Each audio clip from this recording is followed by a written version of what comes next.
Hello, it's Leanne here. This is a short video to explain the requirements of the workplace simulation component of the new curriculum.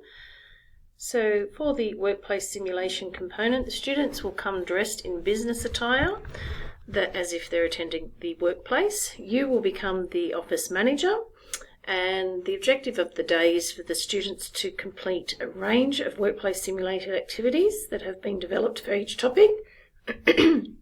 Excuse me. And so at the beginning of the session, you will go to the relevant topic, and in this section, for each topic, there is a checklist. The topic checklist lists all of the activities that have been developed around that topic. There should be about 30 workplace simulated activities for each topic. So the student has that 8-hour session to complete a range of these activities based on their skill level.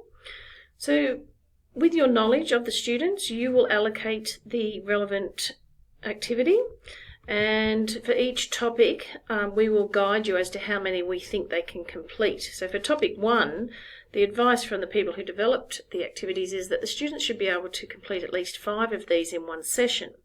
Now in another topic, it might be a case they only can complete 2 because the activities are more complex.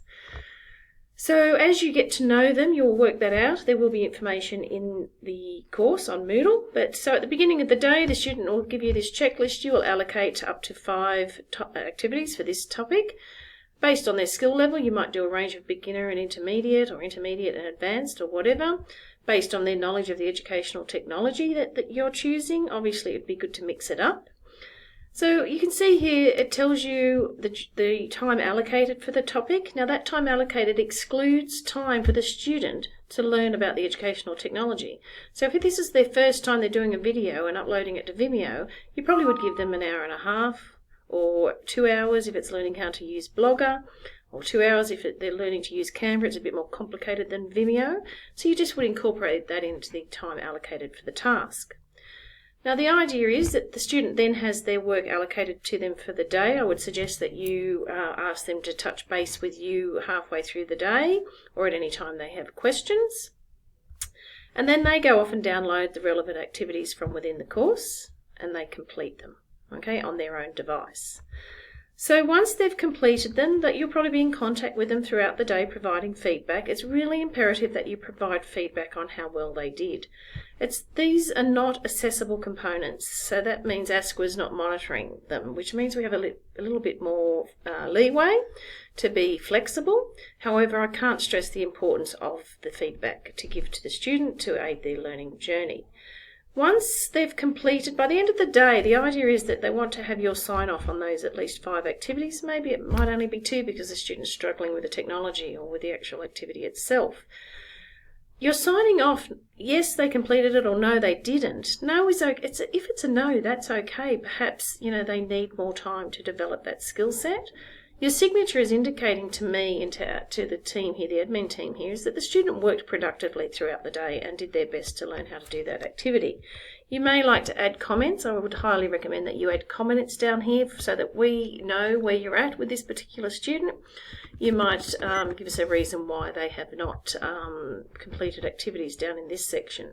So the idea is that the student obtains your signature, and back in Moodle, what they do for this component is they upload that completed checklist into the course. Okay, so they will upload it, and that's the training resources, so that's what it doesn't look like there's room for it there, but here they would upload that checklist that's been signed by you here, and that way you would mark this part competent as you would a normal assessment once they've uploaded that checklist.